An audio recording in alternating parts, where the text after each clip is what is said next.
7 riders, torches burning in the darkness. The first bullet tore through his shoulder. He went down hard. Then she was there, the woman he'd married 3 weeks ago, standing over him with a shotgun aimed at the shadows. "Next one's center mass," she said. Her voice didn't waver. "This is the story of a man who was warned to never help her, and helped her anyway." Before we begin, hit that subscribe button and drop a comment. Where in the world are you watching from right now? I love seeing how far these stories travel. It all started on a cold March morning in 1942, when a black sedan rolled up to Tom Mitchell's ranch carrying a warning he should have listened to. March 1942, Ridgway, Colorado. The wind came down from the mountains with teeth in it, rattling the loose boards on the barn and carrying the smell of snow that hadn't fallen yet. Thomas Mitchell stood at the fence line, hammer in one hand, wire cutters in the other, squinting against the dust that rose from the dry earth. He was 39 years old, built like a man who'd spent his life working with his hands, and he moved with the careful economy of someone who knew how to make every motion count. The fence post leaned at an angle that would bother him all winter if he didn't fix it now. He set down the tools, braced his shoulder against the weathered wood, and pushed until it straightened. The wire sang tight. He was reaching for the hammer when he heard the engine. Tom stopped, listened. The sound was wrong for this place. Too smooth, too expensive. Not the rattle of a farm truck or the wheeze of old Pete's pickup. This was something that belonged in the city, rolling down paved streets, not kicking up dust on a ranch road 3 miles from town. His hand moved to the Colt .45 tucked inside his jacket. Old habit. The kind that had kept him alive when other men hadn't been so careful. The car came into view. Black sedan dust coating the chrome but not hiding the fact that it was new, maybe a '41 Ford. It slowed as it approached, tires crunching on gravel, and stopped 20 feet from where Tom stood. The driver's door opened. A man stepped out. He wore a suit that cost more than most people in Ridgway made in a month, and his boots had the kind of shine that said he'd never walked through anything worse than a hotel lobby. He was maybe 40, with the kind of soft face that came from never having to fight for anything. Tom didn't move, just watched, hands still near the gun. The man smiled. It didn't reach his eyes. "Mr. Mitchell." Tom said nothing. "My name's not important." The man pulled a cigarette case from his jacket, selected one with careful fingers. "I'm here on behalf of someone who wanted me to deliver a message." "I'm listening." The man lit the cigarette, took a drag, exhaled slowly, taking his time, enjoying it. "Frank Dalton sends his regards." The name hit Tom like a fist to the chest, but he didn't let it show. Years of practice, years of keeping his face blank when everything inside him was screaming. Frank Dalton, the man Tom had put in prison 2 years ago. The man who'd sworn as they dragged him out of the courtroom that he'd find Tom and make him pay for every second he spent behind bars.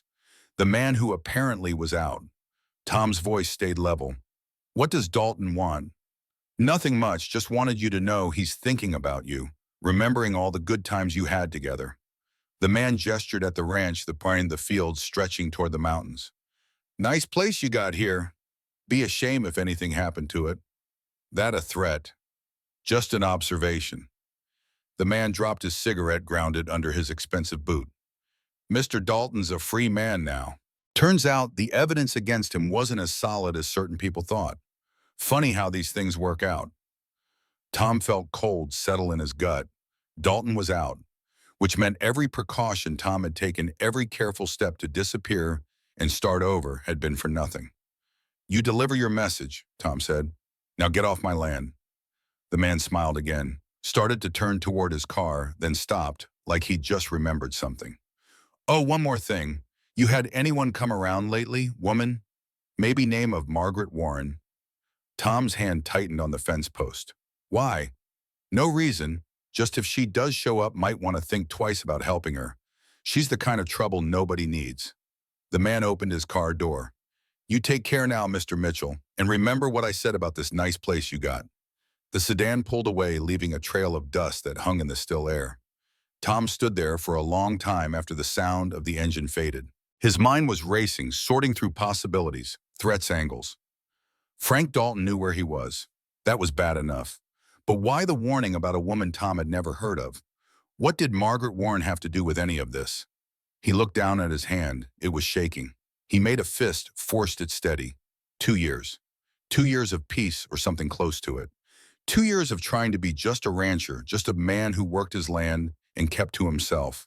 And now it was over. He picked up the hammer, drove 3 nails into the fence post with precise, controlled strikes. Then he walked back to the house, went inside, and opened the gun safe he kept in the back bedroom. 2 rifles, a shotgun, the Colt, and a Winchester 30-06 he'd carried as a U.S. Marshal. He checked them all one by one, made sure they were clean and loaded. Then he sat at the kitchen table and waited for whatever was coming next.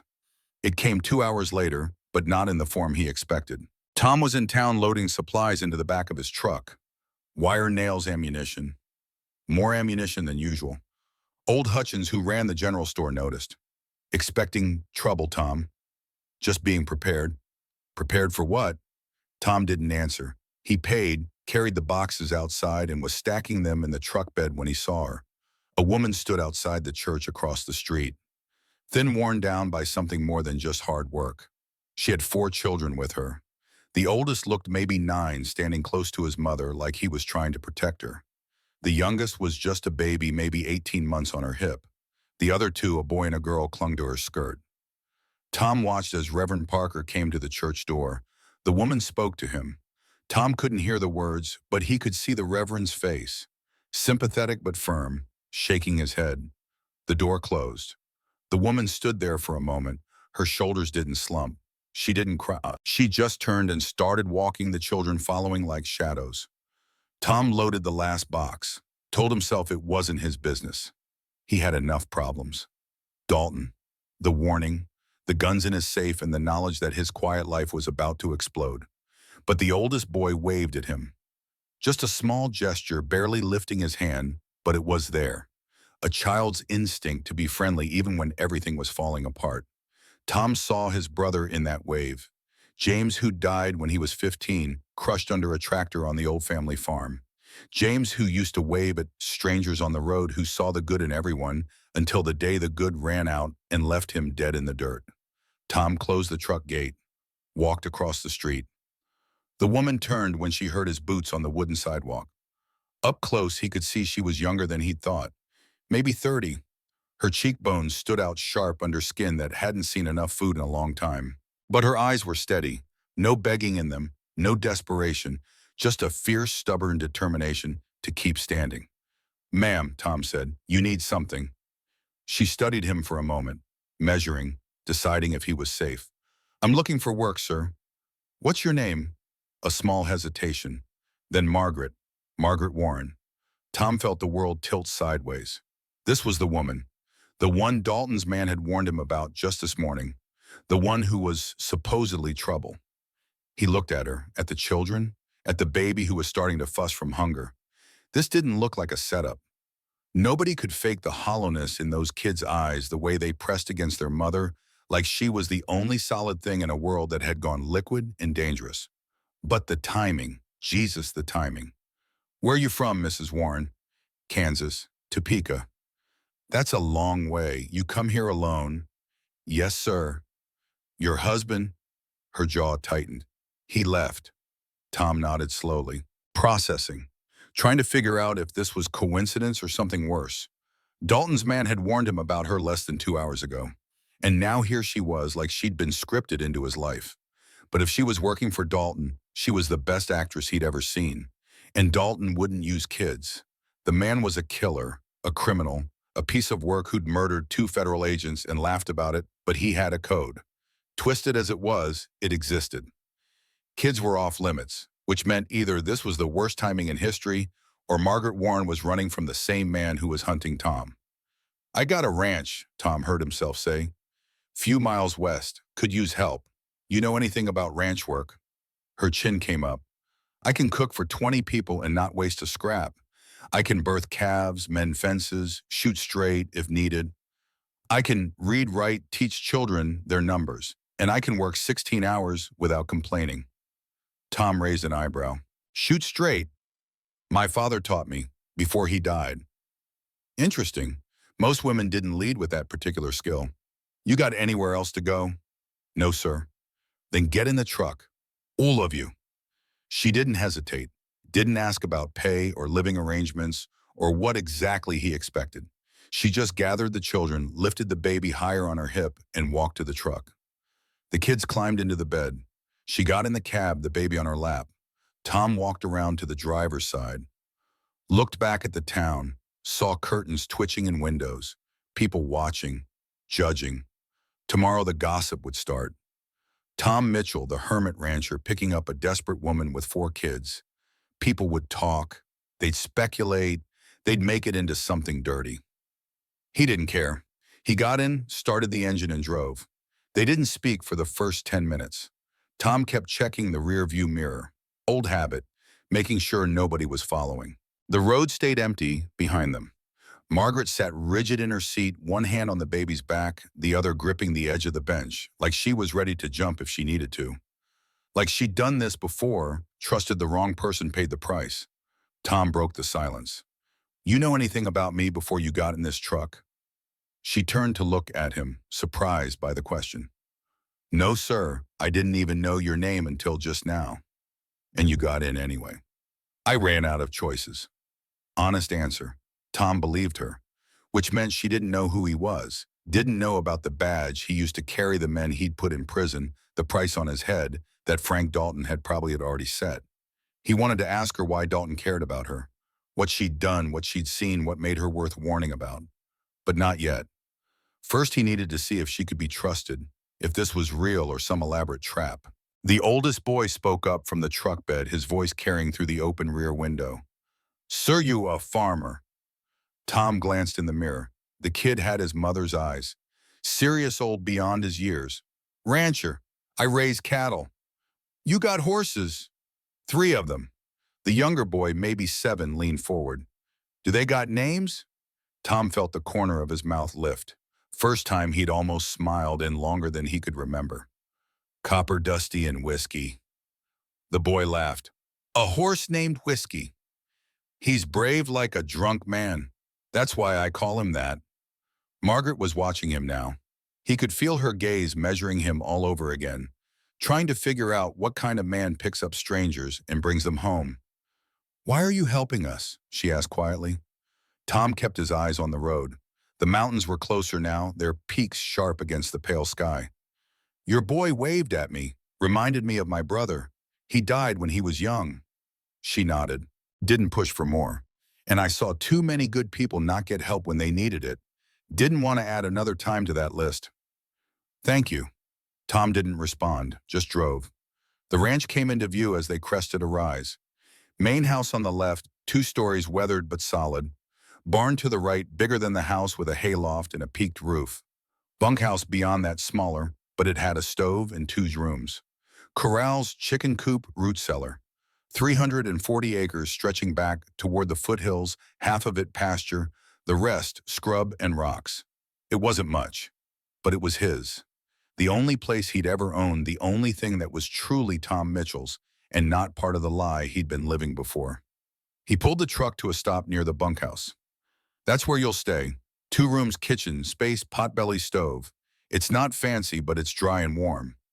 Margaret climbed out, still holding the baby. The other children jumped from the truck bed, staring around with wide eyes. Tom walked to the bunkhouse, unlocked the door, pushed it open. Dust motes floated in the shaft of sunlight that cut through the dim interior. A table, 2 chairs, a narrow bed in each room. Basic. There's a water pump out back, Tom said. Outhouse past the chicken coop. I'll bring food over in a bit. What do you want me to do? Margaret asked. For work. Tom looked at her, at the exhaustion in her face, the way she swayed slightly on her feet. Tonight you rest.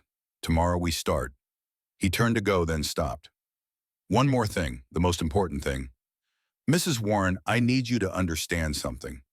If you see strangers coming, men you don't know, especially men in suits or riding horses you don't recognize, you take the children inside, lock the door, and grab the shotgun. I'm going to leave you. If they try to come in, you shoot. Understand? Her face had gone pale. Are you expecting trouble? Tom met her eyes.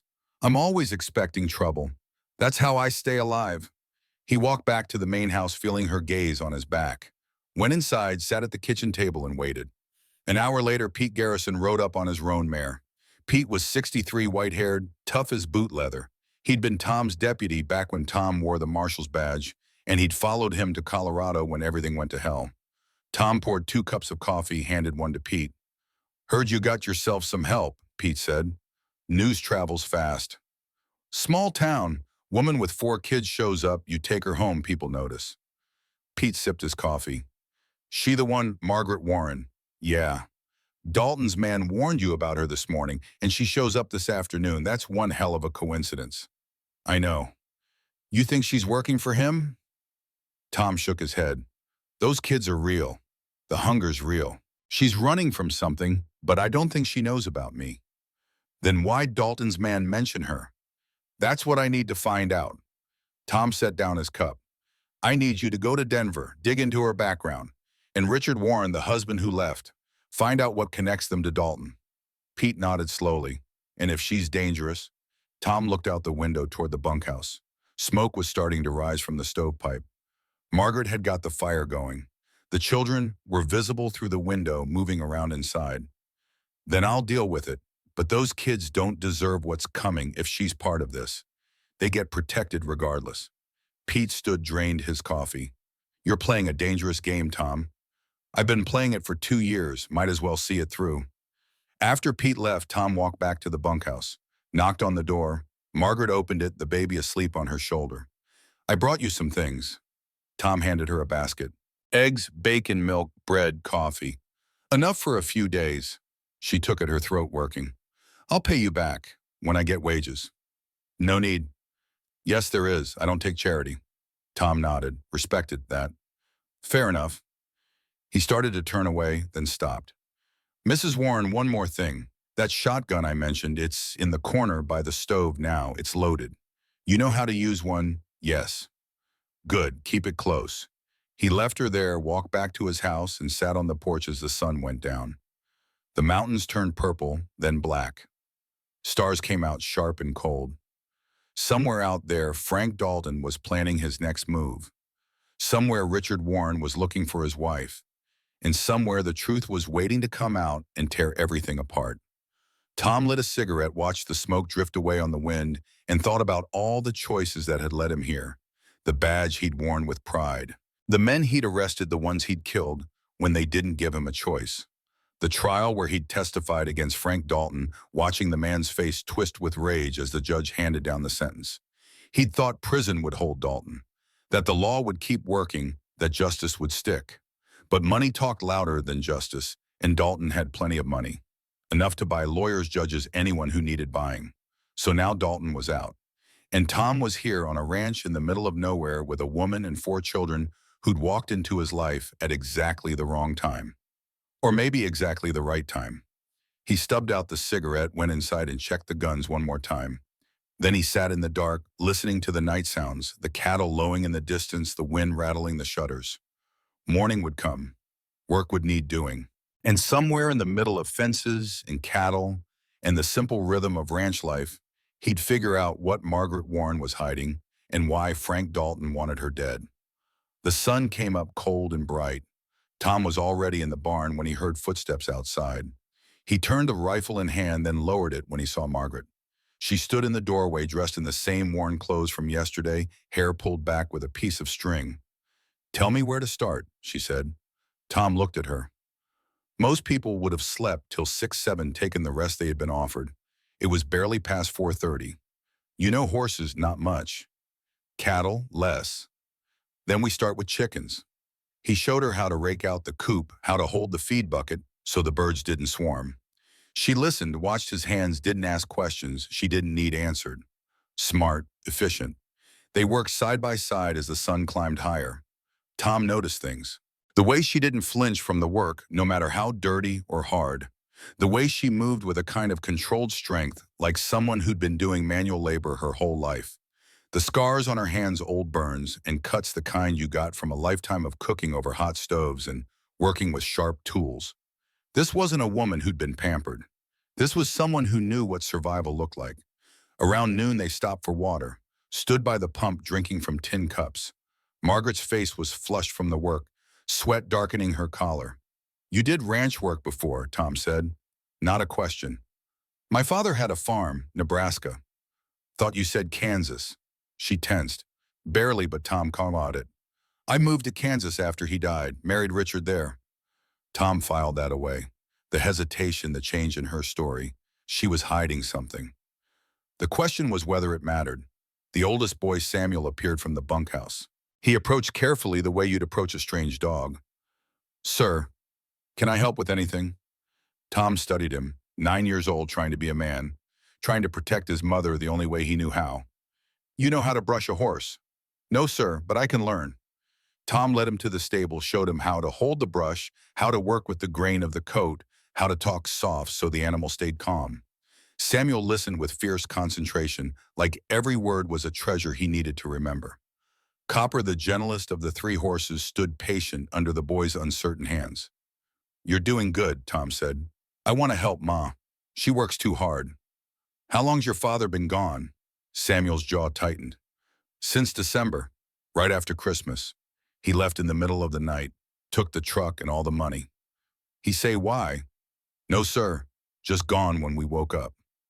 Tom felt something shift in his chest, anger maybe, or recognition. He knew what it was like to have the ground drop out from under you, to wake up one day and find everything you thought was solid had turned to smoke. You're a good boy, Samuel. Your ma's lucky to have you. The boy's eyes shone, but he didn't cry. Just went back to brushing, putting everything he had into making that horse's coat shine. That evening, after the work was done and the sun was sliding toward the mountains, Tom found Margaret hanging laundry on a line she'd rigged between two posts. The children played nearby the first time he'd heard them laugh. You settling in all right? He asked. Yes, sir. Thank you for the food and the work. You earned it. She pinned another shirt, not looking at him. Can I ask you something? Go ahead. Why did you warn me about strangers? What kind of trouble are you expecting? Tom leaned against the fence post, trying to decide how much to tell her. Too much and he'd scare her off. Too little and she wouldn't be ready when it came. I used to be a U.S. Marshal, he said finally. Put some bad men in prison. One of them got out recently. He's the type who holds grudges. Margaret's hands stilled on the clothesline. He knows you're here. As of yesterday, yeah. And you think he'll come? I know he will. She turned to face him. Then why did you bring us here? You're putting my children in danger. They were already in danger. At least here they got walls and a roof and someone who knows how to fight back. I don't understand. Tom met her eyes. The man who came to warn me about Frank Dalton also warned me about you. Said if you showed up, I shouldn't help you. Said you were trouble. Margaret went white, stumbled back a step. But I helped you anyway, Tom continued, because I figure anyone Dalton wants me to stay away from is probably someone who needs protection from him. So here's what I need to know, Mrs. Warren. Why does Frank Dalton care about you? She opened her mouth, closed it, looked at her children, then back at Tom. I don't know anyone named Frank Dalton. It was a lie. Tom heard it in her voice, saw it in the way her shoulders tensed. Mrs. Warren, he said quietly, I can't protect you if I don't know what I'm protecting you from.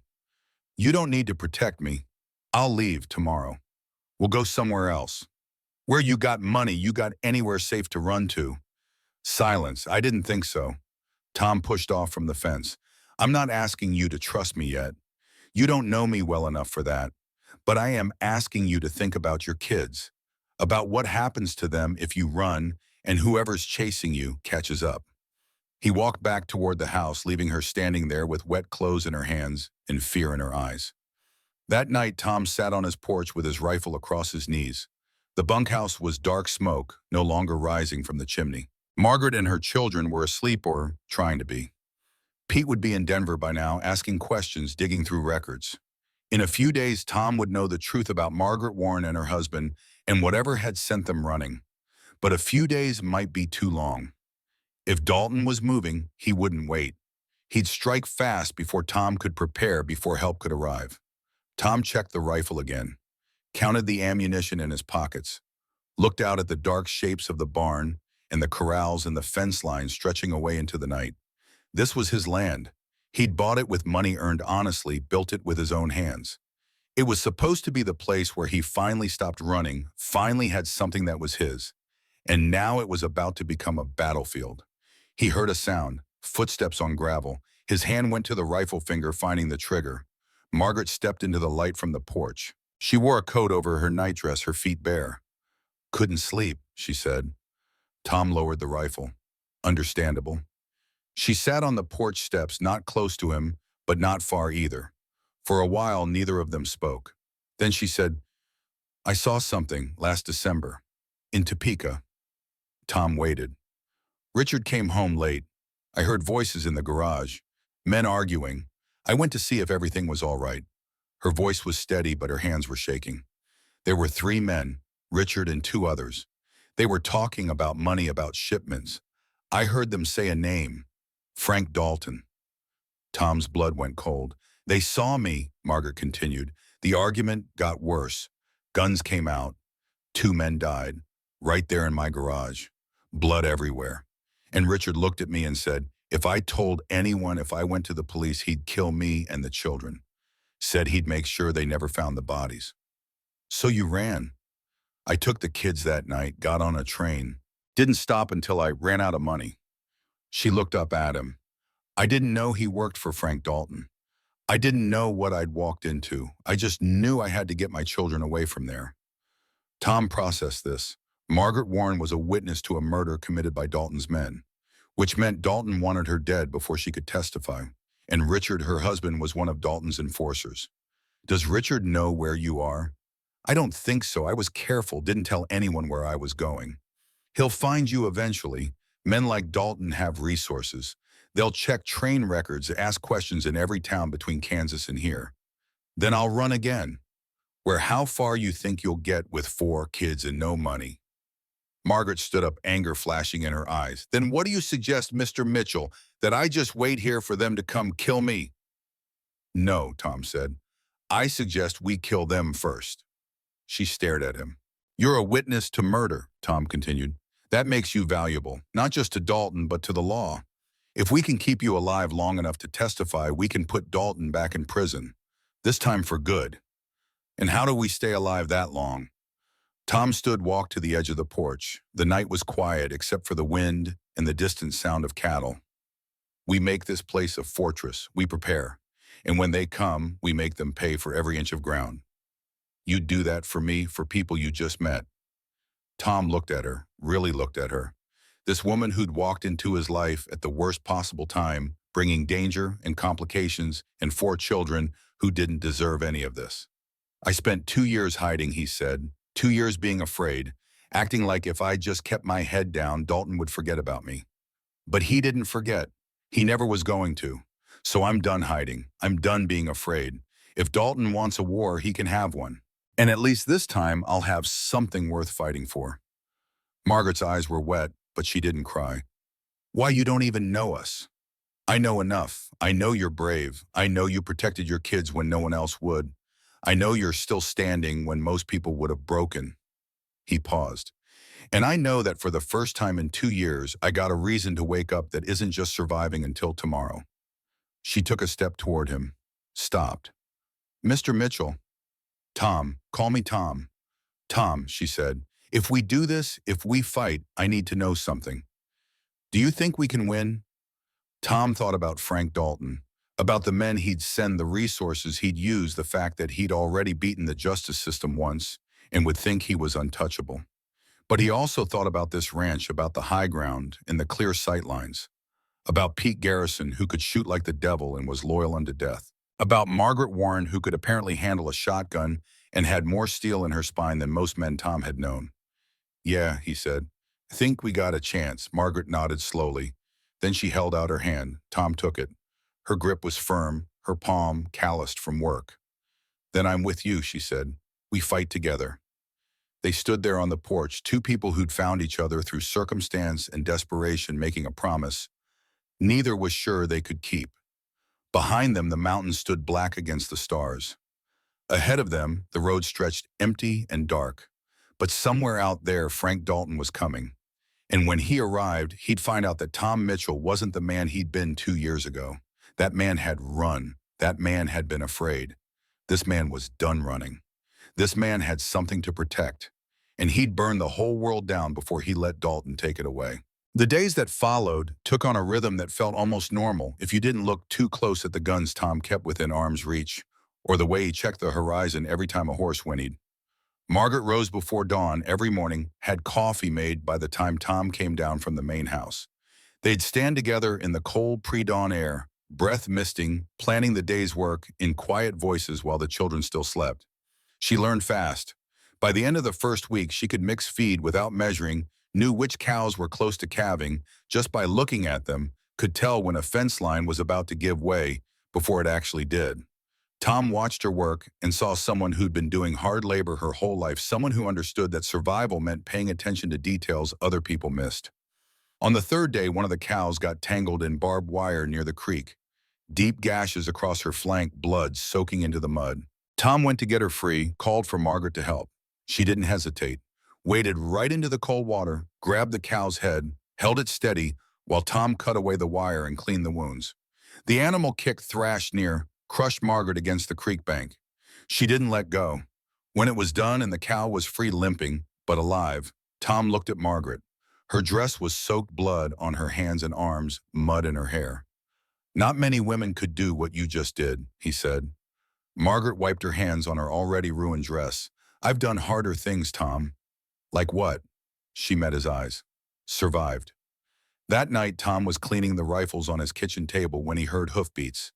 He was at the window with the Winchester before the rider came into view. Pete Garrison, back from Denver. Tom met him at the barn where they could talk without being overheard. Pete looked tired, older than his 63 years, with the kind of exhaustion that came from learning things you wished you hadn't. "Tell me," Tom said. Pete swung down from his horse, pulled a flask from his saddlebag, took a long drink before handing it to Tom. "Richard Warren works for Union Pacific Railroad. That's the cover story. Reality is he's an enforcer. Collections, intimidation, the occasional murder when someone needs disappearing." Tom took a drink, felt the whiskey burn down his throat. For Dalton's organization, yeah, Dalton runs a smuggling ring out of Kansas City. Cigarettes, liquor, guns. Been operating since '39, even while he was in prison. Richard Warren's been with him for 2 years. "What about Margaret?" Pete pulled out a folded newspaper clipping, handed it to Tom. "December 15th, 1941. 2 men killed in a shootout in Topeka. Police suspected gang activity, but had no witnesses. The bodies were identified as Carl Jensen and Bobby Morrow, both known associates of Frank Dalton." Tom read the article by lamplight. "Says here police wanted to question a woman who was seen at the scene. Margaret Warren, they never found her. She vanished that same night with our 4 kids. Police figured she was scared, went into hiding." "She was. Still is." Pete leaned against the barn wall. "Tom, this gets worse. I talked to a contact I still got in the Denver Marshal's office. Turns out Frank Dalton's been looking for Margaret Warren since the day he got out of prison. Put the word out to every rat and snitch from here to the Mississippi.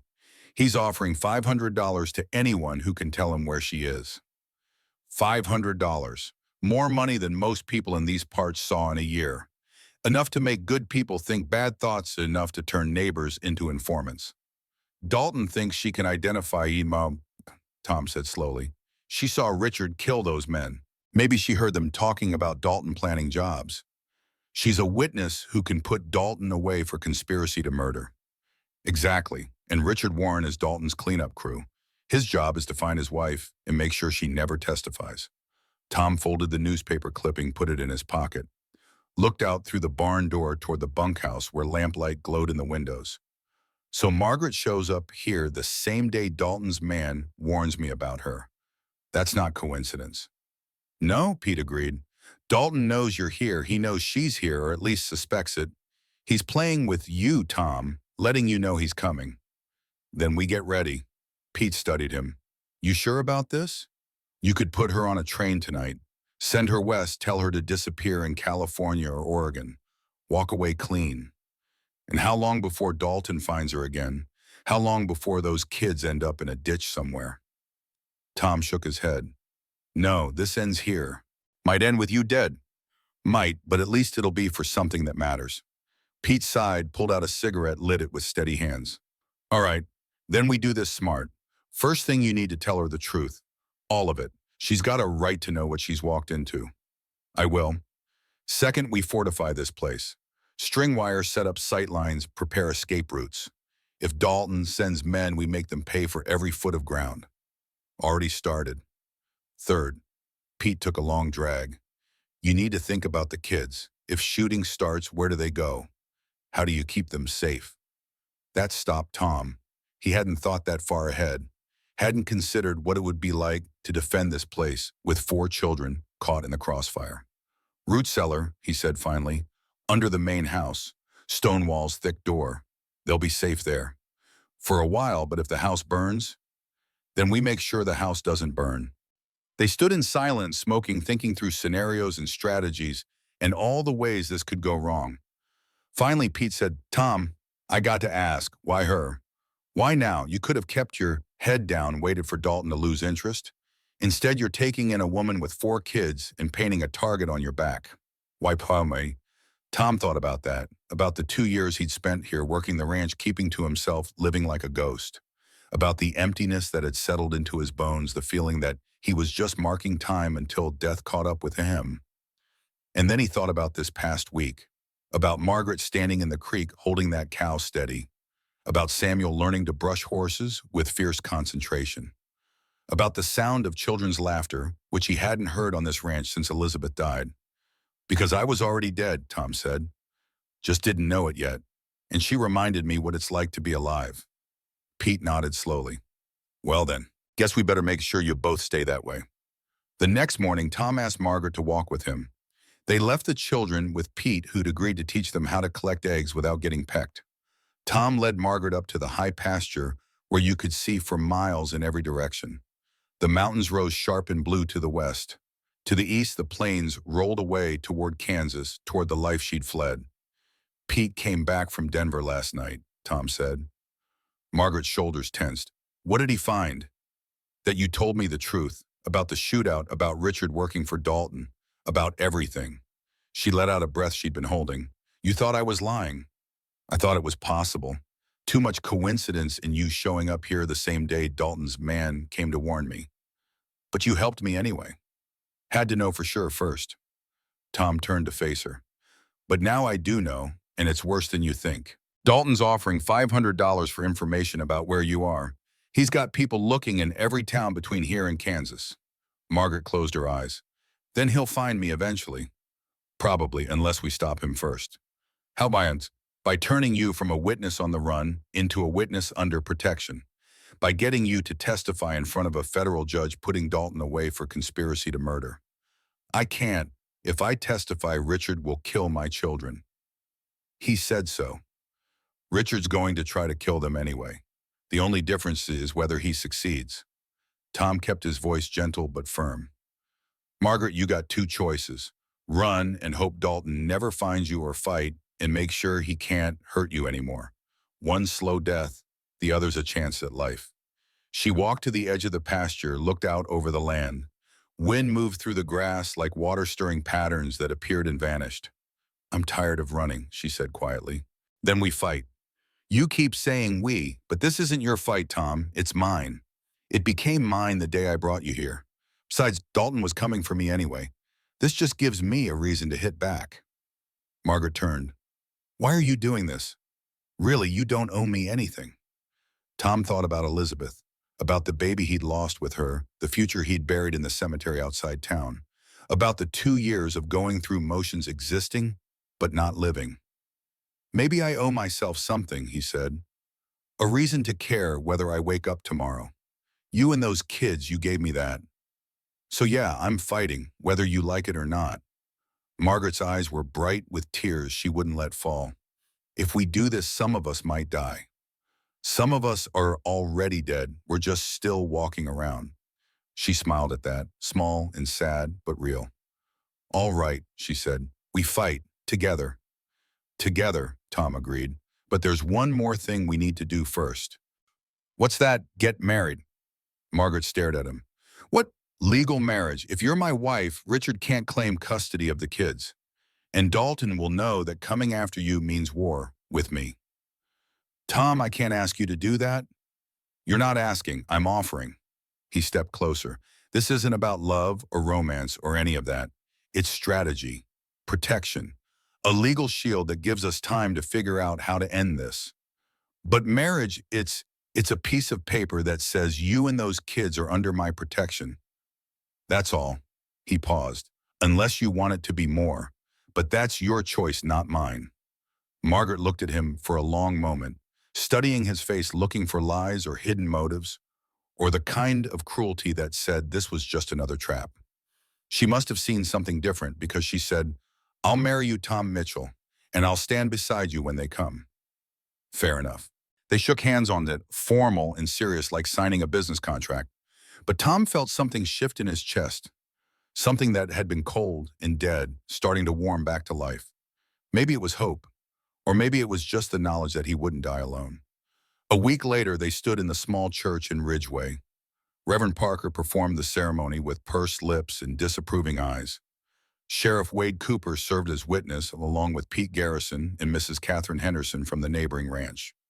Margaret wore a dress Mrs. Henderson had loaned her, simple blue cotton that had seen better days. Tom wore his one good suit, the one he'd bought for Elizabeth's funeral and hadn't touched since. The children sat in the front pew. Samuel looked suspicious, like he was waiting for the catch. Benjamin seemed excited, whispering to Ruth about what it meant to have a new father. Ruth clutched a bouquet of wildflowers she'd picked that morning. Daniel sat on Samuel's lap, too young to understand but sensing the importance of the moment. Reverend Parker read through the ceremony with mechanical precision. When he got to the vows, Tom said, I do, and meant it more than he'd expected to. Margaret's voice was steady when she said the same. The kiss was brief and respectful. Her lips were warm. Tom felt his heart beat harder for just a moment, then settle back to its regular rhythm. They signed the papers. The Reverend filed them with the county clerk. In the eyes of the law, Margaret Warren was now Margaret Mitchell. Outside the church, people stared. Women whispered behind their hands. Men looked at Tom with expressions that ranged from pity to contempt. Tom didn't care. He helped Margaret into the truck, made sure the kids were settled in the back, and drove home. Home. The word felt different now. That evening, after the children were asleep in the bunkhouse, Margaret came to the main house. She stood in the doorway, uncertain. The Reverend said I should move my things to the main house, she said. Since we're married now. Tom nodded. There's a spare room upstairs. I already put fresh sheets on the bed. You don't expect me to? I told you, this is protection, not obligation. You'll have your own room, your own space. What happens beyond that is your choice. Margaret stepped inside, looked around at the kitchen, where Elizabeth's touch still lingered in the arrangement of dishes, the curtains on the windows, the way the chairs sat around the table. She died here, Margaret said. Not a question. Upstairs, giving birth. Baby didn't make it either. Tom's voice was flat, the way it always was when he talked about it. That was 5 years ago. Haven't changed much since. Do you want me to change things? Tom considered. Do what feels right. It's your house now, too. Margaret nodded slowly, ran her hand along the kitchen counter, feeling the worn wood. I'll try not to erase her. I'd appreciate that. They stood in awkward silence for a moment. Then Tom said, I'm going to check the perimeter before bed, lock the door behind me. He walked out into the night, rifle in hand, and made his circuit of the ranch. Everything was quiet. Stars overhead, mountains dark against the sky, cattle settled in the pasture. But Tom felt it coming. The stillness before the storm, the way the air gets heavy before lightning strikes. Dalton was out there, planning, waiting, choosing his moment. Tom finished his check, went back inside. Margaret had gone upstairs to her room. A line of light showed under her door. Tom went to his own room, set the rifle beside the bed, and lay down fully clothed. Sleep came slowly, and when it did, it was thin and restless. 2 weeks passed. The ranch settled into its new normal. Margaret moved her things into the main house but kept a careful distance. They worked together during the day, ate meals with the children, then separated at night to their respective rooms. Samuel started calling Tom Sir less and Tom more. Benjamin followed Tom everywhere, eager to learn, desperate for a father figure. Ruth showed Margaret where the wild strawberries grew, and they picked them together, making jam that filled the house with sweet smell. Daniel took his first steps in the main house kitchen, from Margaret to Tom, and back again, squealing with delight. It almost felt like a real family, almost felt like peace alone. Then Richard Warren came. It was late afternoon, the sun starting its slide toward the mountains.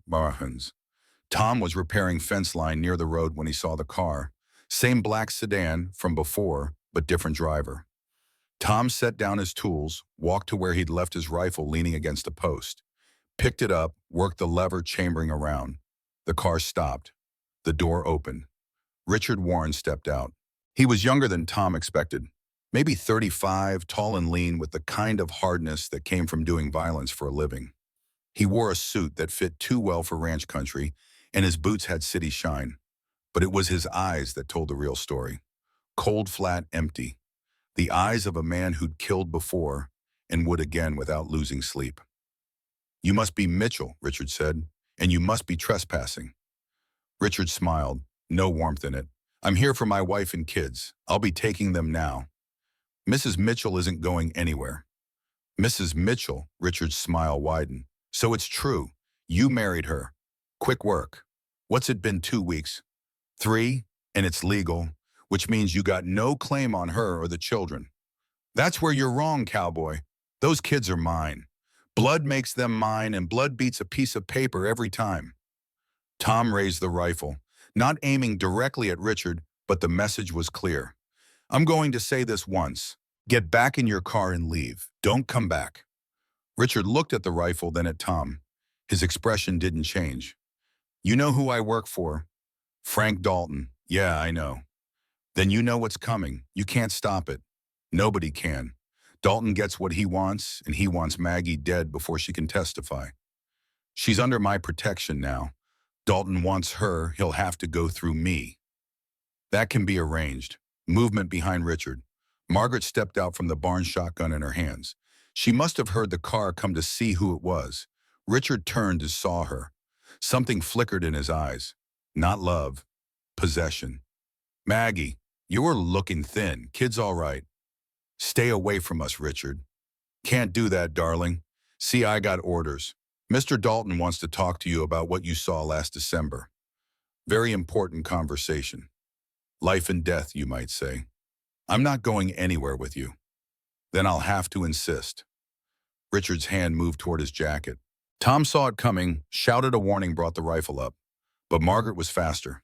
The shotgun roared buckshot, tearing up dirt 5 feet in front of Richard. The blast echoed off the mountains. Richard froze, hands away from his body. "Next one's center mass," Margaret said. Her voice was steady. The shotgun didn't waver. Richard looked at her with something like respect. "You've changed, Maggie. You made me change. Now leave." Richard backed toward his car, hands still visible. "This isn't over. Dalton's coming. When he does, all the guns in Colorado won't save you." He got in the car, started the engine. Before driving away, he leaned out the window. 2 weeks, Maggie. That's how long Dalton says you got to come in voluntarily. After that, he sends people who won't be as polite as me." The car pulled away, dust rising in its wake. Tom lowered his rifle, walked over to Margaret. She was shaking now, the shotgun dipping as adrenaline drained away. "You did good," Tom said quietly. "I almost killed him. Would have saved us trouble if you had." She looked at him, shocked. "I'm not saying you should have," Tom clarified. "Just that it would have been simpler. But you made the right call. Dead man brings more questions than live one." Margaret handed him the shotgun. "He meant it, about Dalton coming." "I know. What do we do?" Tom looked down the road where dust still hung in the air. "We prepare, and we call in reinforcements." That night, Tom sent word to every man he'd ever trusted. Pete Garrison spread the message to old deputies, retired marshals, men who remembered what it was like to stand on the right side of the law. 3 days later, they started arriving. First came Jack Sullivan, 58, former Texas Ranger, with hands like iron and a face carved from old leather. He rode in on a paint horse, saddlebags full of ammunition. Then Charlie Dawes, 61, who'd been a deputy marshal in Oklahoma Territory before it became a state. He brought 2 rifles and a pistol that had belonged to his grandfather. Finally came Robert Hayes, 65, the oldest of them, but still steady, with a gun. He'd been a marshal in Kansas, worked with Tom, back when they were both younger and more certain the law meant something. They gathered in Tom's barn, these old men who'd spent their lives fighting for a system that had let them down more often than not. Tom laid it out plain. Frank Dalton's sending men to kill Margaret Mitchell, and probably me with her. I'm asking you to help me stop him. How many men? Jack asked. Don't know. Could be fam, could be 20. And you want the four of us to hold them off. Plus Pete. And Margaret can shoot. Robert laughed short and harsh. 6 people against Dalton's gang. Tom, I like long odds, but that's suicide. Maybe, but I'm doing it regardless. Question is whether you're in or out. The 3 men looked at each other, some silent communication passing between them, the kind that came from decades of shared experience. Charlie spoke first. I'm in. Got nothing better to do than die for a good cause. Jack nodded. Same. Besides, I never liked Dalton. Killed a friend of mine back in '38. Robert sighed. Hell, in for a penny, in for a pound.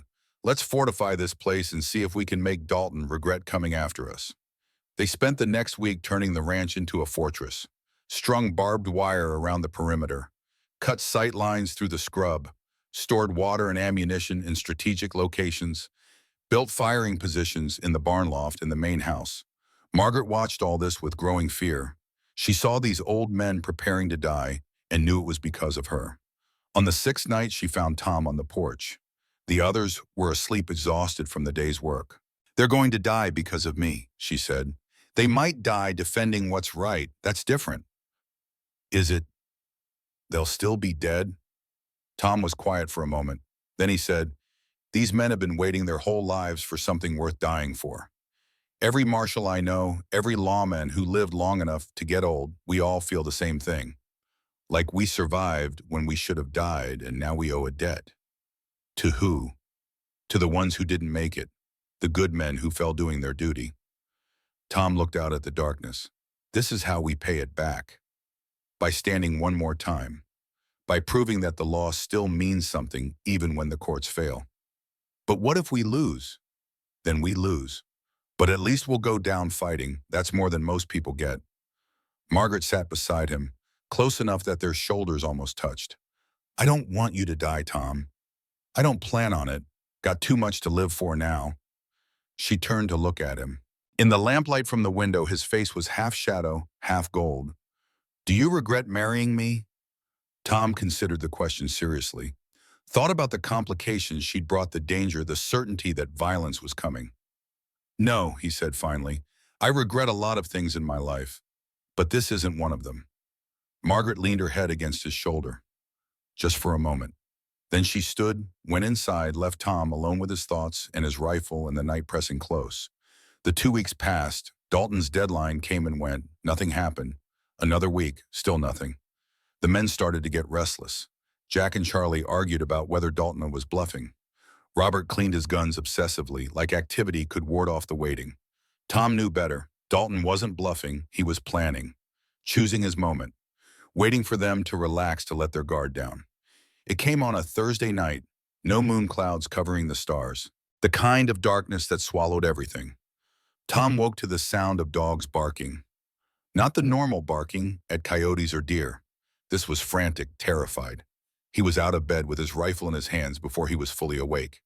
Ran to the window, looked out. Riders, 7 of them circling the ranch torches in their hands. Tom ran downstairs, shouted to wake the others. They're here, positions. Pete and the old marshals stumbled from their rooms, grabbing weapons. Tom ran to the back bedroom where Margaret slept with the children. Get the kids to the root cellar. Now, Margaret didn't argue. Woke the children, herded them downstairs. Samuel carried Daniel, wide-eyed and crying. Benjamin held Ruth's hand. Tom led them to the root cellar, a stone-walled space under the kitchen with a heavy wooden door. Inside were blankets, water, food, enough to last days if needed. Stay here, Tom ordered, no matter what you hear. Don't open this door unless you hear my voice or Pete's. Understand? Samuel nodded, trying to be brave. Margaret's face was white with fear, but she pulled the children close. Tom, she said. He looked at her. Don't die. Working on it. He closed the door, threw the bolt, ran back upstairs. The first shots were already being fired. Glass shattered as bullets punched through the windows. Tom hit the floor, crawled to the front window, rose just enough to see out. The riders had dismounted, taking cover behind the water trough. The barn, the fence posts. Professional. They knew what they were doing. One of them shouted across the yard, "Mitchell, send out the woman and we leave you alone." Tom didn't answer, just found his target and fired. The Winchester kicked against his shoulder. One of the torches fell, man behind it stumbling back into darkness.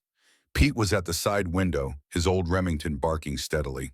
Jack Sullivan had taken position in the upstairs bedroom, his rifle cracking with measured precision. Charlie and Robert were in the barn, protected by thick walls and good sight lines. The attackers returned fire. Bullets thudded into wood, whined off stone.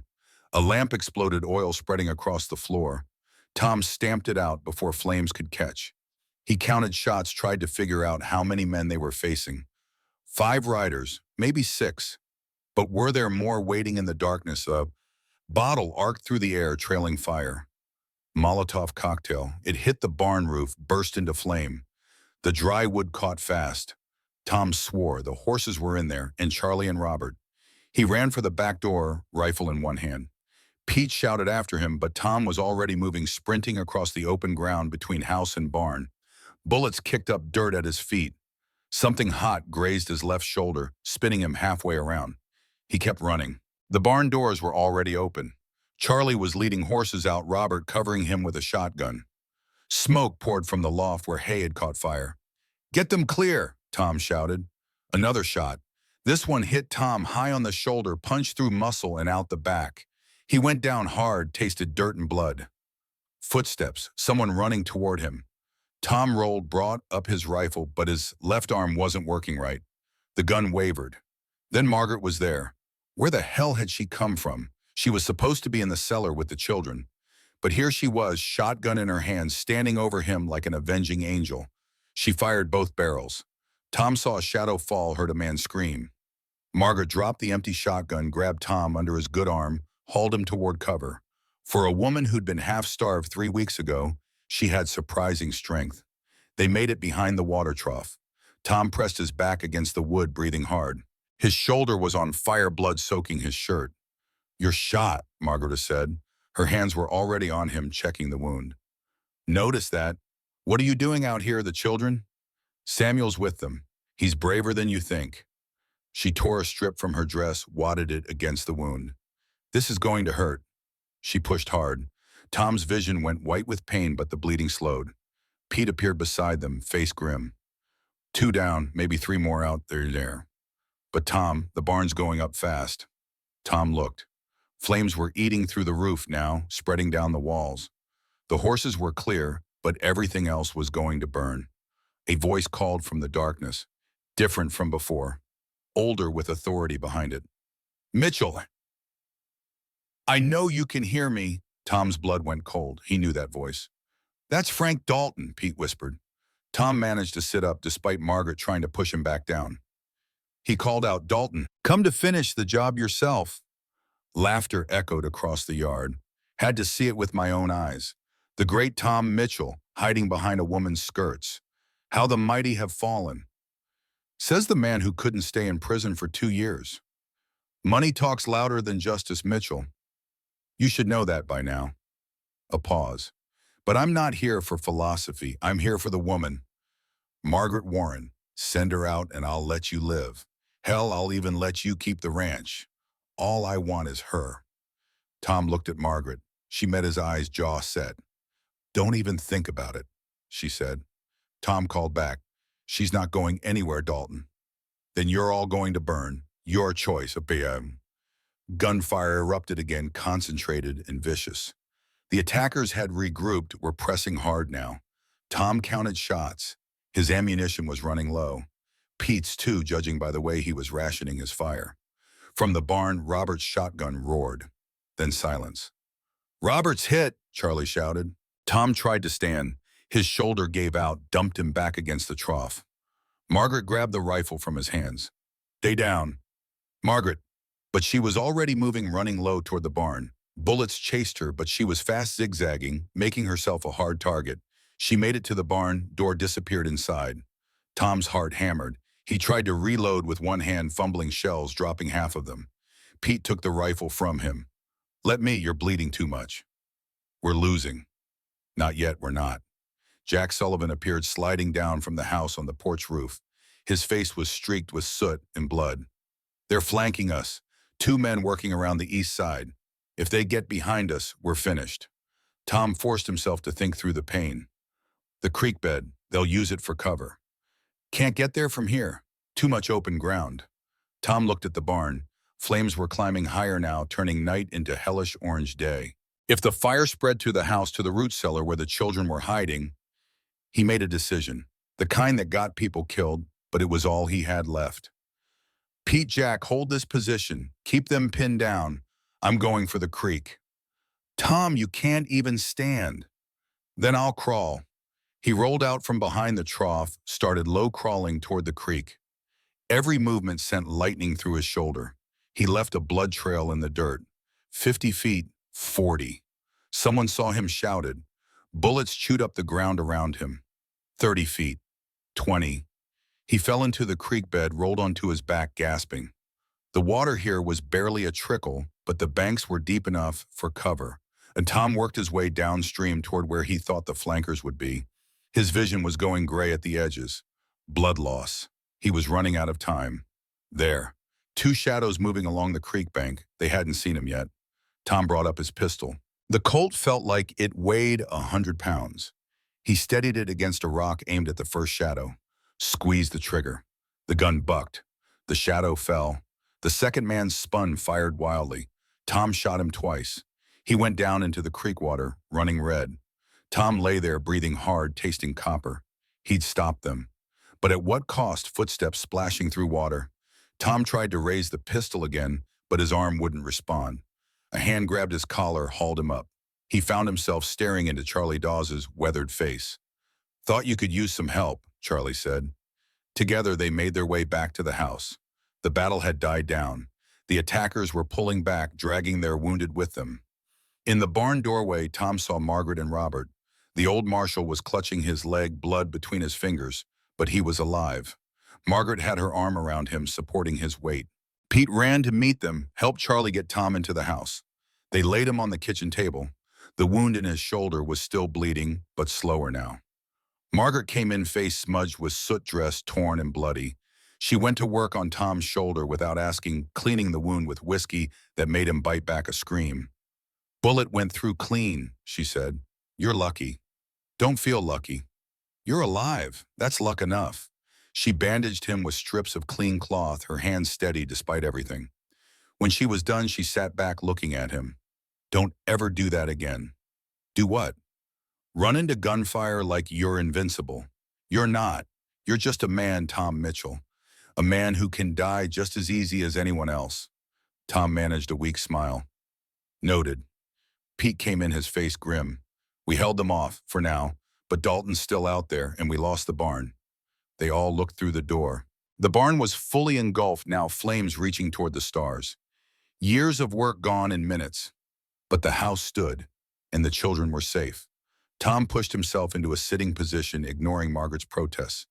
How many of them did we get? 3 confirmed dead, maybe 2 wounded. Pete reloaded his rifle with practiced movements. But Dalton got away. Him and at least 2 others. Then this isn't over. No, they'll regroup, come back with more men. Tom slid off the table, testing his legs. They held. Barely. Then we don't wait for them. We take the fight to Dalton. Tom, you can barely stand, Margaret said. I can stand well enough. And I'm done playing defense. Sheriff Wade Cooper arrived at dawn, brought by the sound of gunfire and the glow of flames visible from town. He took one look at the burned barn, the blood-stained yard, the 3 bodies lying covered with blankets, and his face went hard. Tom, what happened here? Tom sat on the porch steps, his wounded shoulder bandaged and aching. Frank Dalton sent men to kill Margaret and me. We defended ourselves. 3 dead men is more than self-defense. They came onto my property, threw firebombs, shot first. Tom gestured at his shoulder. I got the wounds to prove it. Sheriff Cooper examined the scene. The bullet holes in the house, the burned barn, the evidence of a small war. This is beyond my jurisdiction, he said finally. I'm calling in the federal marshals. Good, do it. And while you're at it, tell them Frank Dalton is operating a criminal enterprise out of Kansas. Tell them I got a witness who can testify to murder conspiracy and enough other charges to put Dalton away for life." The sheriff looked at Margaret, who stood in the doorway holding Daniel. "Mrs. Mitchell, is this true?" "Yes, sir. I saw Richard Warren, my first husband, murder 2 men last December. I heard them talking about Frank Dalton, about shipments and money and plans. I can identify everyone who was there." Sheriff Cooper nodded slowly. "All right, I'll make the calls. But Tom, you need to understand something. This is going to get worse before it gets better. Dalton's not going to stop. I'm counting on it." The sheriff left. Tom watched him go, then turned to Pete. "How's Robert?" "Leg wound, bad but not fatal. Charlie's with him now. And our ammunition, low. We used most of it last night." Tom nodded, thinking, planning. Margaret came out, sat beside him. "What are you going to do?" "Wait for the marshals. Get you and the kids somewhere safe. Then hunt Dalton down and end this. You can't do that alone."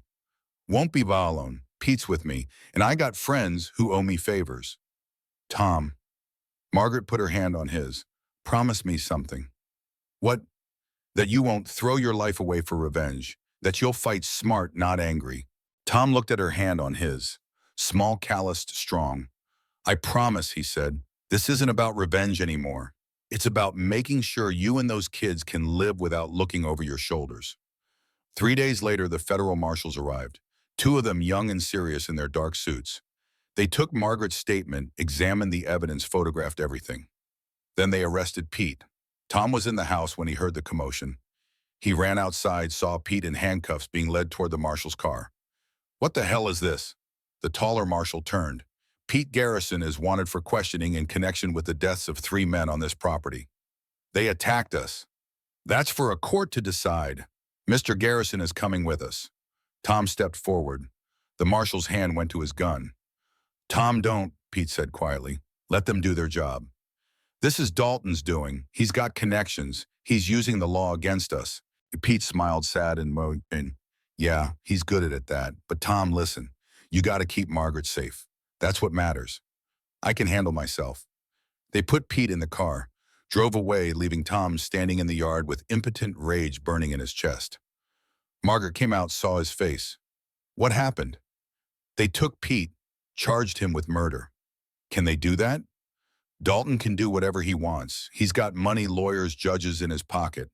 Tom slammed his fist against the porch railing. "We defend ourselves and we get arrested for it. Then what do we do?" Tom was quiet for a long moment. Then he said, "We go legal. On all the way. We get you in front of a judge on the record testifying about what you saw. We make it impossible for Dalton to make this go away. And Richard's going to be a problem. But one problem at a time."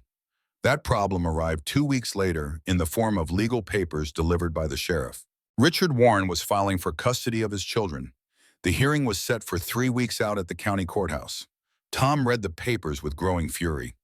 Richard's lawyer had painted Margaret as an unfit mother who'd exposed her children to violence, who'd married a stranger within days of arrival, who was living in a household that had recently been the site of a shootout.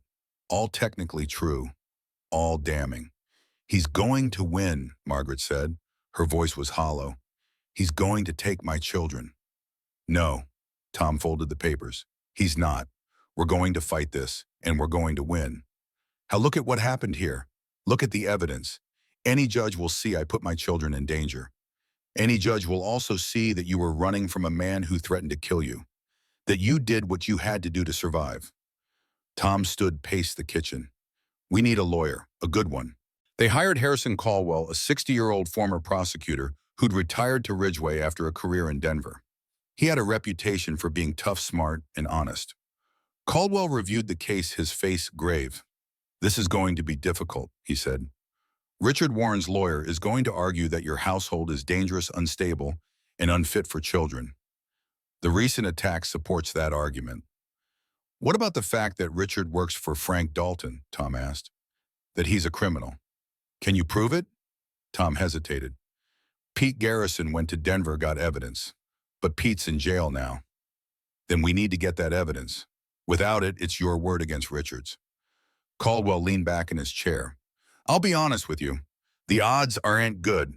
Courts favor fathers in custody disputes, especially when the mother has remarried so quickly and under such unusual circumstances. So we're going to lose. I didn't say that. I said the odds are not good. But we've got one advantage. What's that? The truth. And if we can get it in front of the right judge, truth still matters. The 3 weeks passed in a blur of preparation. Tom and Margaret met with Caldwell, daily going over testimony, preparing for questions, building their case. The children knew something was wrong. Samuel became withdrawn, protective. Benjamin clung to Margaret. Ruth had nightmares. Daniel, too young to understand, sensed the tension and cried more than usual. Margaret held them close, read to them, sang them songs their grandmother had taught her. And every night she prayed to a God she wasn't sure was listening. The day of the hearing arrived gray and cold. Tom drove Margaret to the courthouse, the children in the back of the truck. Caldwell met them on the steps. "Remember," he said to Margaret, "tell the truth. Don't let them provoke you. And no matter what Richard or his lawyer says, keep your composure." Inside, the courtroom was packed. Small towns love drama, and this was the best show in months. Richard sat with his lawyer, a slick man named Sutton, who wore an expensive suit and a smile that never reached his eyes. Richard looked different, cleaner, softer. He'd shaved, cut his hair, bought new clothes, playing the part of the concerned father. Judge Martha Whitmore entered. She was 55, gray-haired, with the face that showed every hard decision she'd ever made. She had a reputation for being fair but strict. The hearing began. Sutton presented Richard's case first, painted him as a devoted father who'd made mistakes but had reformed. He had a steady job now with Union Pacific Railroad. He'd remarried, had a stable home in Topeka. He was ready to provide for his children. Then Sutton turned his attention to Margaret. "Mrs. Mitchell, isn't it true that you left your husband without warning or explanation?" "I left to protect my children." "From what?" "From him." "Can you prove your husband ever harmed you or the children?" Margaret's hands clenched in her lap. "He threatened to kill us." "But did he ever actually harm you physically?" "No, but..." "So you fled based on a perceived threat, taking Mr. Warren's children across state lines without his permission?" "They're my children too." "And yet you exposed them to actual violence at Mr. Mitchell's ranch, didn't you? There was a shootout. People died. The barn burned. Your children were hiding in a cellar while bullets flew overhead." "I was protecting them." "You were endangering them, Mrs. Mitchell. Admit it." Caldwell objected. The judge sustained it, but the damage was done. Then it was Caldwell's turn to question Margaret. He kept it simple, letting her tell her story. She spoke about Richard's late nights, the strange men who came to the house, the violence she sensed building. About the night she saw the murders in the garage, heard Dalton's name, knew she had to run. "Why didn't you go to the police?" Caldwell asked. "Because I didn't know who to trust. Richard said he had friends in the department. I was afraid they'd take my children, or worse." "So you ran to protect them?" "Yes." "And when you arrived in Ridgeway, what happened?" "I couldn't find work. No one would hire a woman with 4 children. We were out of money, out of options." Her voice broke slightly. "I thought I'd have to give them up, put them in an orphanage. Then Mr. Mitchell offered me a job." "And later married you?" "Yes." "Why did you marry him?" Margaret looked at Tom sitting in the gallery. "Because he was the first person who asked what I could do instead of what I'd done wrong. Because he treated my children with kindness. Because he fought to protect us when no one else would." "Do you love him?" The courtroom went silent. Margaret met Tom's eyes. "Yes, I do." It was the first time either of them had said it out loud. Sutton cross-examined her, trying to poke holes in her story, but Margaret held firm. She didn't waver, didn't break. Then Richard took the stand. He was good, convincing, played the role of the repentant husband perfectly. Admitted he'd been distant, focused too much on work, neglected his family. But he'd changed now. He just wanted his children back. Caldwell's cross-examination was brutal. "Mr. Warren, you work for Union Pacific Railroad." "Yes." "Doing what exactly?" "Track maintenance and inspection."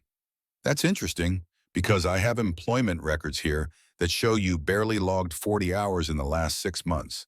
Hard to maintain tracks when you're never there." Richard shifted. "I had other duties." "What kind of duties?" "Security work." "Security for whom?" various clients, including Frank Dalton. The courtroom erupted. Judge Whitmore hammered her gavel. Richard's face went red. I don't know anyone named Frank Dalton. Caldwell pulled out a document. This is a bank statement showing a wire transfer of $500 from Dalton Enterprises to your account 2 days before the attack on the Mitchell Ranch. Can you explain that? That was payment for legitimate work. What kind of work? I don't remember. You don't remember earning $500? That's half a year's salary for most people.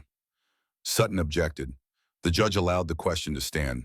Richard had no good answer. Caldwell pressed harder. Mr. Warren, did you hire men to attack the Mitchell Ranch? No. Did you know the men who died there? I've never seen them before. That's strange because one of them, a man named Kane, received a payment from you 1 week before the attack. Same amount.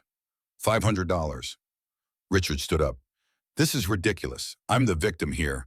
My wife stole my children.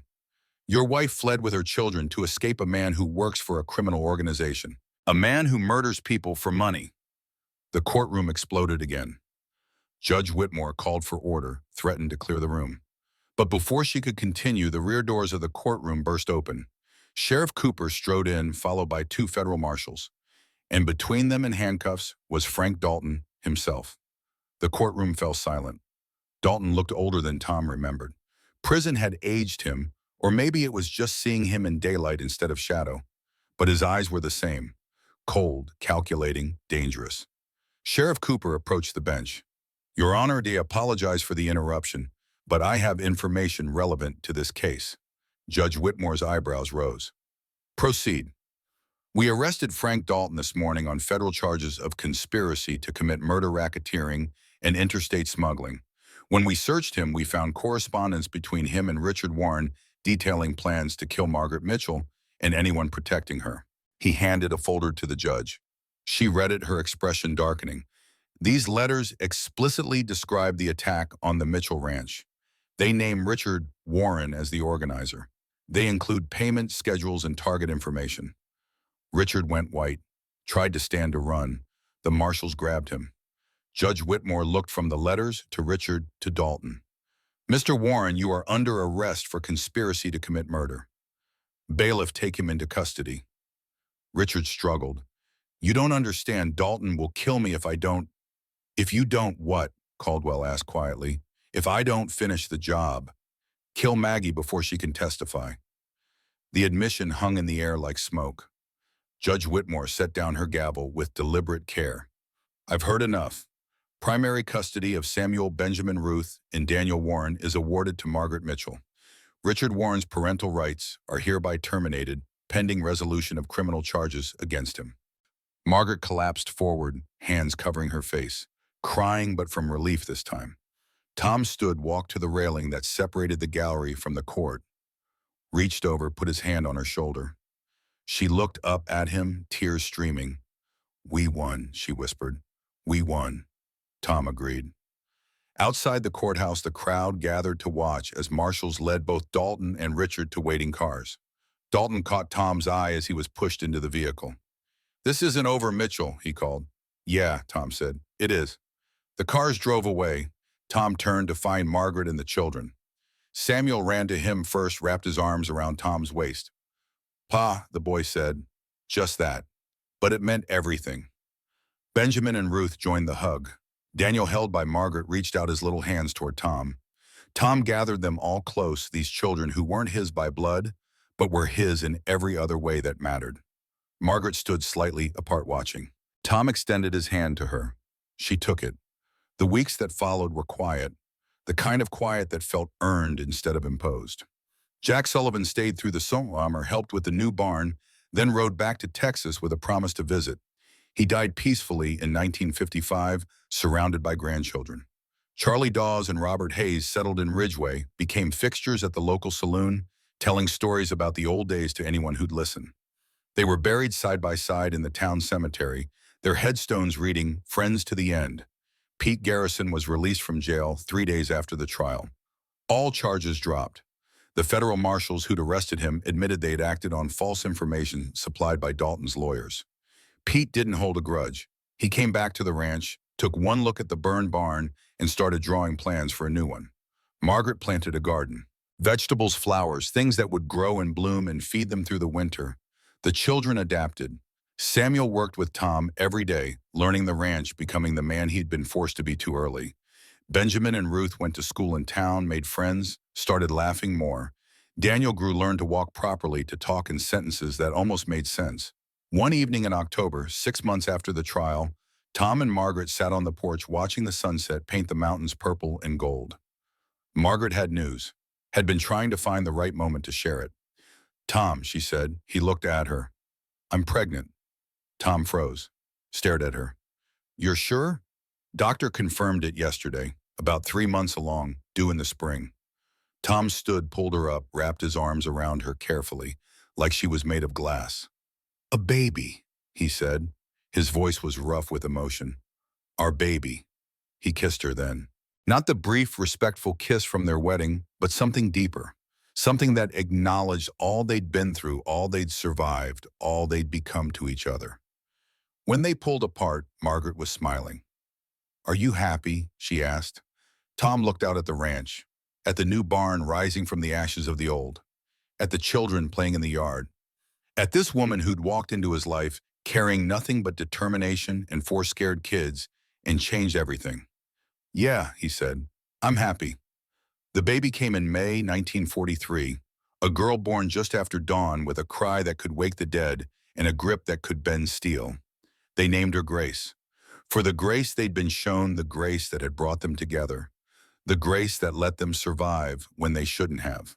Tom held her with shaking hands, this tiny person who was half him and half Margaret, all possibility and hope. Samuel peered over his shoulder. "She's so small." "You were that small once."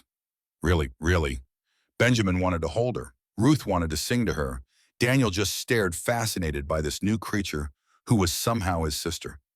Margaret watched from the bed, exhausted but glowing. Mrs. Henderson had helped with the birth, and now she tidied up, giving the family space. "She looks like you," Margaret said to Tom. "She looks like trouble," Tom replied. But he was smiling. That summer they held a barn raising. The whole community came.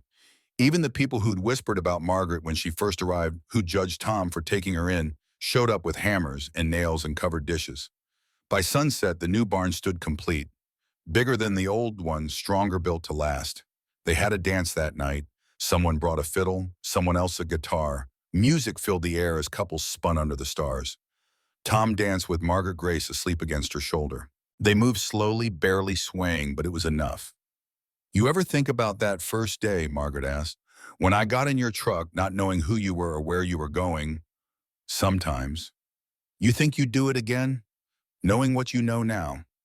Tom looked at her, at the life they'd built from nothing, at the children who called him Pa, at the baby sleeping peacefully between them. "In a heartbeat," he said.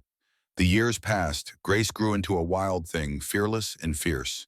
She learned to ride before she could read, could rope a fence post by age 5, could outshoot her brothers by 7. Samuel became the man Tom had hoped he would. Strong, honorable, dedicated to the land and the family. He took over more of the ranch work as Tom got older, learning not just the mechanics but the philosophy. The idea that the land was something you stewarded, not owned. Benjamin went to college, came back with a degree in veterinary medicine, set up practice in Ridgeway. Married a teacher, had 3 kids of his own. Ruth became a writer, moved to Denver, published books about the West that people actually read.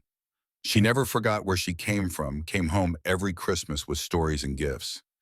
Daniel, the baby who'd been too young to remember the running and the fear, grew up knowing only safety and love. He became a teacher like his sister-in-law. Taught at the school in Ridgeway, shaped young minds with patience and kindness. Frank Dalton died in prison in 1950, stabbed by another inmate over a gambling debt. Tom felt nothing when he heard the news. The man had been dead to him for years. Richard Warren was released in 1955, his sentence reduced for cooperation. He never contacted the children. Died alone in a boarding house in Kansas City 2 years later. The kids didn't attend the funeral. Tom and Margaret ran the ranch until 1965, when age and arthritis finally convinced them to hand it over to Samuel and his family. They moved to a smaller house on the property, spent their days watching grandchildren play in the same yard where they'd first made their stand. On a cold evening in January 1978, Tom and Margaret sat on the porch of their little house. He was 75 now, white-haired and stooped. She was 66, still strong but moving slower. Grace's youngest, a boy of 6, was chasing chickens in the yard. Samuel's oldest daughter was mucking stalls in the barn. The sounds of family, of life continuing. Margaret leaned against Tom's shoulder. "You ever regret it, marrying me?"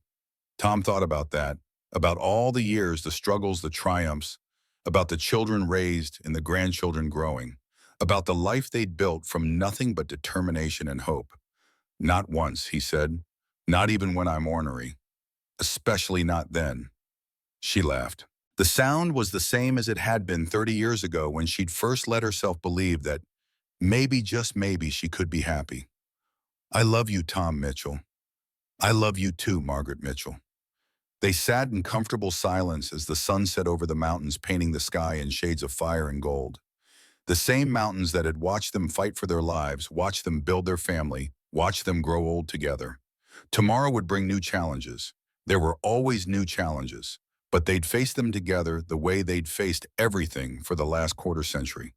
The boy in the yard caught a chicken, held it up triumphantly. Samuel called to him to be gentle. The chicken squawked indignantly. Margaret chuckled. "Reminds me of Benjamin at that age." "Everything reminds you of one of the kids." "Is that so bad?" "No," Tom admitted. "No, it's not." The last light faded from the sky. Stars emerged, bright and cold and eternal. Inside the house, warmth waited. Food on the table, beds made up, grandchildren ready to demand stories before sleep. Tom stood, offered his hand to Margaret. She took it, let him help her up. Her arthritis was bad tonight, but she didn't complain. They walked inside together, closing the door on the cold. And in that moment, everything they'd fought for, everything they'd built, everything they'd survived to reach this point, it all came down to this: a home, a family, a life worth living. That was enough, more than enough. It was everything.